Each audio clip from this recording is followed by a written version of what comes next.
Bab 19. Setelah Helen Rossi membanting buku Dracula, jelas dia mengira buku itulah inti pertengkaran kami. Ke meja. Aku setengah mengira semua orang di tempat itu akan bangkit dan berlari. Atau seseorang akan berseru, "Aha!" dan menghampiri untuk membunuh kami. Tapi tentu saja tak ada yang terjadi, dan dia duduk di sana, menatapku dengan ekspresi wajah puas dalam kepahitan seperti tadi. Mungkinkah perempuan ini, kutanya diriku sendiri lambat-lambat, dengan warisan kekecewaan dan dendam akademisnya terhadap Rossi yang telah menyerang Rossi dan menyebabkan hilangnya pria itu? "Miss Rossi," kataku setenang yang bisa kulakukan, sambil mengambil buku itu dari meja dan menaruhnya di samping tas kantorku. "Kisahmu amat luar biasa, dan harus kukatakan bahwa aku perlu waktu untuk mencerna semua itu. Tapi aku harus memberitahumu sesuatu yang sangat penting." Aku menarik napas panjang, lalu satu lagi. "Aku kenal baik Profesor Rossi. Dia menjadi pembimbingku selama 2 tahun dan kami menghabiskan waktu berjam-jam, bicara dan bekerja. Aku yakin bila kau bertemu dengannya, kau akan melihat dia sebagai orang yang jauh lebih baik dari apa yang kau bayangkan sekarang ini." Ia bergerak seakan mau bicara, tapi aku cepat-cepat meneruskan. Masalahnya adalah, kusimpulkan dari caramu bicara tentang dia bahwa kau tidak tahu bahwa Profesor Rossi, ayahmu, telah hilang. Ia menatapku, dan aku tidak bisa mendeteksi kepura-puraan sedikit pun di wajahnya, hanya kebingungan. Jadi berita ini merupakan berita yang mengejutkan. Kepedihan di hatiku agak berkurang. "Apa maksudmu?"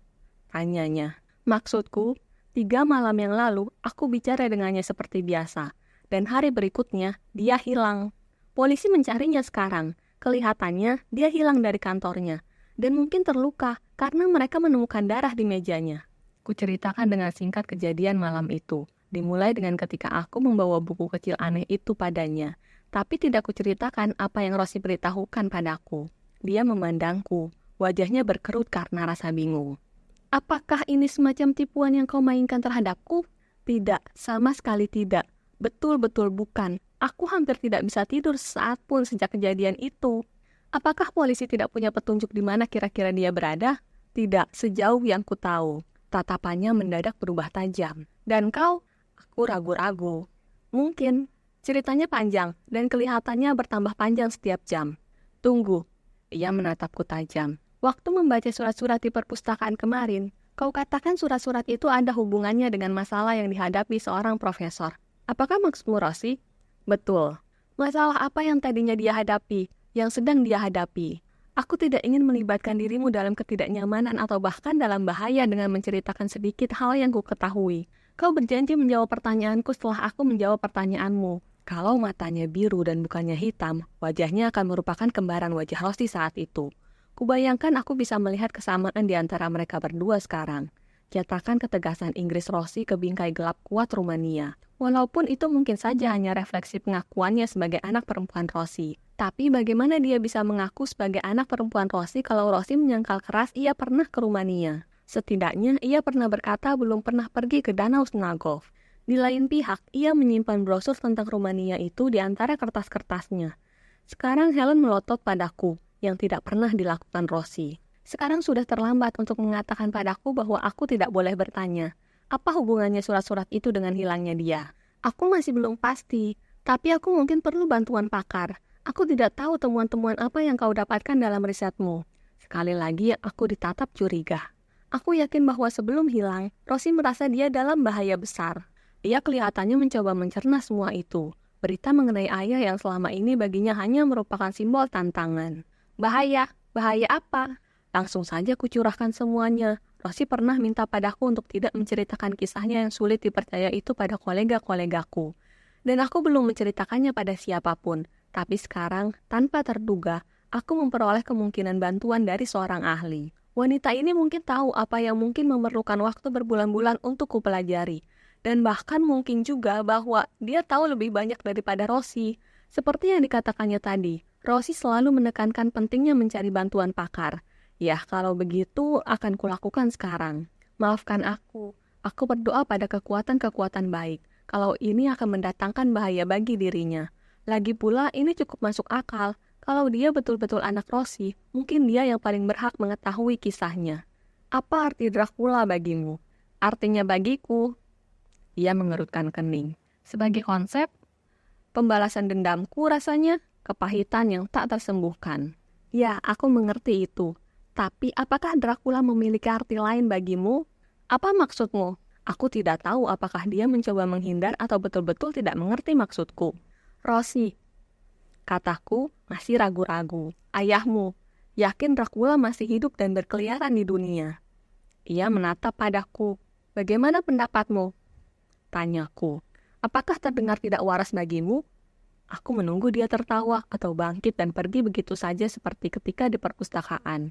Aneh, Helen Rosie menjawab lambat-lambat. Normalnya aku akan berkomentar bahwa itu hanya legenda penduduk desa. Cerita tahayul yang dilatar belakangi ingatan tentang tiran haus darah. Tapi yang aneh adalah ibuku mempunyai keyakinan yang sama. Ibumu? Ya, sudah kuceritakan tadi. Ibuku orang desa. Wajar kalau dia percaya kisah-kisah tahayul seperti itu. Walaupun mungkin keyakinannya tidak sekuat keyakinan orang tuanya. Tapi cendekiawan barat yang terkenal, dia memang antropolog, walaupun dibayang-bayangi kepahitan dendam. Kecerdasannya yang terlihat dalam pertanyaan pribadi tadi membuatku terpesona. Miss Rosie, kataku tiba-tiba memutuskan. Aku tidak punya keraguan sedikit pun bahwa kau ingin meneliti sendiri semua ini. Bagaimana kalau kau baca saja surat-surat Rosie? Tapi ku peringatkan kau bahwa setiap orang yang pernah memegang dokumen-dokumen mengenai topik ini mendapat ancaman, sejauh yang ku ketahui. Tapi kalau kau tidak takut, silakan baca sendiri. Itu akan menghemat waktu kita berdua daripada aku mencoba meyakinkan kau bahwa kisahnya benar, seperti yang ku percaya. Menghemat waktu kita? Ia mengulang kata-kataku itu dengan nada sinis. Memangnya apa yang telah kau rencanakan dengan waktuku? Situasiku yang sulit membuatku tidak punya waktu untuk tersinggung. Kau akan membaca surat-surat ini dengan mata yang lebih terdidik dalam hal ini dibanding mataku. Dia terlihat mempertimbangkan usul itu sambil bertopang dagu. Baiklah, katanya akhirnya. Kau menaruhku di posisi sulit. Tentu saja aku tidak bisa menolak kesempatan untuk tahu lebih banyak tentang ayahku Rosie, terutama kalau itu membuatku mengungguli risetnya. Tapi kalau ternyata ia hanya sekedar sakit jiwa, ku peringatkan kau bahwa kau tidak akan memperoleh banyak simpati dari diriku. Nasibku saja yang buruk kalau dia dikurung di rumah sakit jiwa sebelum aku punya kesempatan menyiksanya. Senyumnya bukan senyuman. Baik, ku abaikan kalimat terakhirnya dan senyum jeleknya, memaksa diriku tidak menatap gigi-gigi taringnya, yang kulihat jelas tidak lebih panjang daripada gigi normal. Tapi sebelum kami mencapai kesepakatan, aku harus berbohong dulu mengenai satu hal. Aku minta maaf karena surat-surat itu tidak kubawa.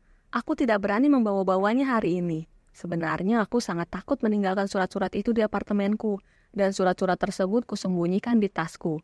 Tapi terkutuklah aku, secara harafiah mungkin, kalau ku keluarkan surat-surat itu di tengah orang banyak di rumah makan. Aku tidak tahu siapa saja yang mungkin ada di sana, mengawasi kami. Teman-teman pegawai perpustakaan yang membuat merinding itu misalnya. Aku punya alasan lain juga, yang harus kuuji, bahkan meskipun hatiku sangat tertekan karena ketidaknyamanannya. Aku harus betul-betul yakin bahwa Helen Rosie, siapapun dia, bukan sekutu dari, bukankah bisa saja musuh dari musuhnya menjadi temannya? Aku harus pulang dulu ke rumah untuk mengambilnya, dan aku harus minta kau membacanya di depanku. Surat-surat itu sudah rapuh dan sangat berharga bagiku. Baik, katanya tenang. Bisakah kita bertemu besok siang? Terlalu lama, aku ingin kau membacanya sesegera mungkin. Maafkan aku, mungkin terdengar aneh. Tapi kau akan mengerti mengapa aku ingin segalanya serba cepat setelah kau membaca surat-surat itu. Ia mengangkat bahu. Kalau tidak memakan waktu terlalu lama. Tidak, bisakah kau temui aku di Street Mary Church? Ujian ini setidaknya bisa kulakukan sama lengkap dan telitinya seperti kalau dilakukan Rosie sendiri. Helen Rosie bergeming memandangku. Tidak tampak ada perubahan di wajahnya. Lokasinya di Elm Street, 2 blok dari... Aku tahu tempatnya, katanya sambil mengambil sarung tangan dan memakainya dengan rapi. Ia memakai skarf birunya, yang berkilauan membelit lehernya seperti batu lapis lazuli. Jam berapa? Beri aku waktu 30 menit untuk pergi mengambil surat-surat itu dari apartemenku dan menemuimu di sana. Di gereja? Baik, aku akan mampir ke perpustakaan untuk mengambil artikel yang kuperlukan hari ini. Jangan terlambat, banyak yang masih harus kukerjakan. Punggungnya yang tertutup jaket hitam tampak langsing dan kuat ketika ia berjalan keluar dari pintu depan restoran. Aku terlambat menyadari bahwa ia telah membayar kopi kami berdua.